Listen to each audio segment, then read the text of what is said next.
All right, let's jump right in. You've probably done this a million times. You throw a ball straight up in the air.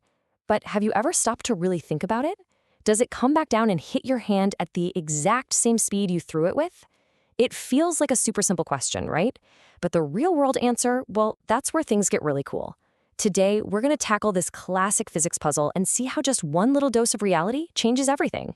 So let's start with that big question. In that perfect, ideal physics world, from the first couple chapters of your textbook, the answer is a resounding yes. No friction, energy's perfectly conserved, the path up is a perfect mirror of the path down. Simple. But the second we step outside into the real world, with air and stuff, that clean answer gets a whole lot more complicated, and honestly, a lot more fun. And this is really the heart of it. In that ideal world without air resistance, the trip up is literally like watching a movie of the trip down, just in reverse. Total symmetry. But when we add air drag, that symmetry gets completely shattered. The upward journey and the downward journey become two totally different physical situations. And that's exactly what we're going to dig into today. Okay, so here's the formal problem statement straight from the legendary Irodov problem book. If you know, you know. This thing is a rite of passage for physics students. And right there, that little term, kV squared, that's our culprit. That's the air drag. It's the villain of our story that makes this whole thing so interesting. So this quadratic drag is the kind of resistance that, say, a baseball or a skydiver feels when they're moving pretty fast. But here's the only thing you really need to remember. The golden rule for this entire problem. The drag force always opposes the motion. Always. If you can keep that one fact straight in your head, you've basically cracked the code. So what's our game plan? Here's how we're going to attack this. And listen, this is so important because this is where I see students trip up all the time. The number one trap is just assuming the trip up and the trip down are the same thing. They are not. So we absolutely have to split this journey into two totally separate parts, the climb and then the fall. Let's start with the climb. Okay, part one, the climb. So the ball has just left your hand, it's heading skyward, but it's already slowing down. Let's think like physicists and draw a free body diagram. What forces are actually acting on this thing? Now, this is where it gets interesting. Gravity, no surprise, always pulls down. But remember our golden rule, drag opposes motion. Since the ball is currently moving up, the drag force is pulling down. So on the way up, get this, gravity and drag are actually teammates. They're working together, both pulling down to slow that ball down as fast as possible. So how does that look in an equation?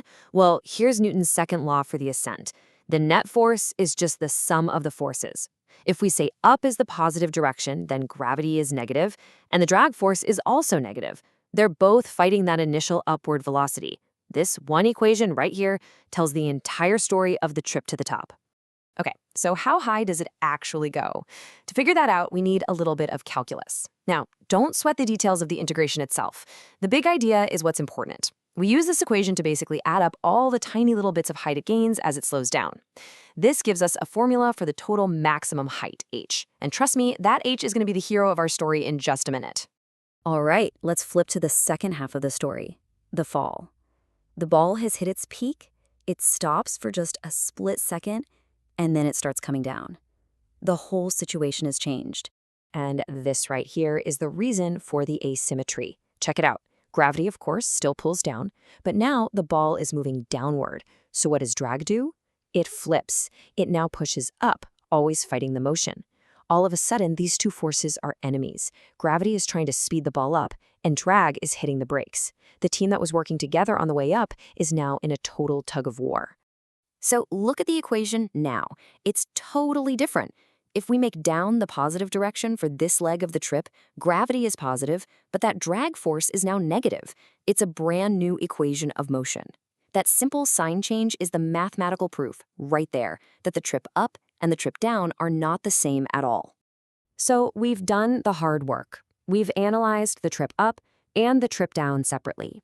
We have two different equations for two different journeys. So, how do we actually connect them to find the final landing speed? This is it. This is the aha moment. The one thing, the only thing that's exactly the same for both parts of the journey is the distance. The maximum height, h, that the ball climbed to is the very same height h that it's going to fall from. That shared height is the bridge that connects our two separate calculations. And that's our final move. We take that formula for h that we got from the ascent, we work out a new formula for h from the descent, we set them equal to each other, do a little bit of algebra, and what's left? The final velocity, v prime, is the only thing we don't know. We've got it cornered. So after we rearrange that equation and isolate v prime, we get our answer. And it's a really beautiful, elegant result that tells us a whole lot about the physics. And here it is. Our final landing speed, v prime, depends on two things: the speed we threw it with, v naught, and this other cool quantity, v sub t, which is the terminal velocity. So what's that? Well, imagine dropping something from really, really high up. As it speeds up, the air drag pushing up gets stronger and stronger until it perfectly balances the force of gravity pulling down. At that point, the forces are balanced, acceleration stops, and the object just cruises at its maximum possible speed. That is its terminal velocity. It's like a natural speed limit for that object.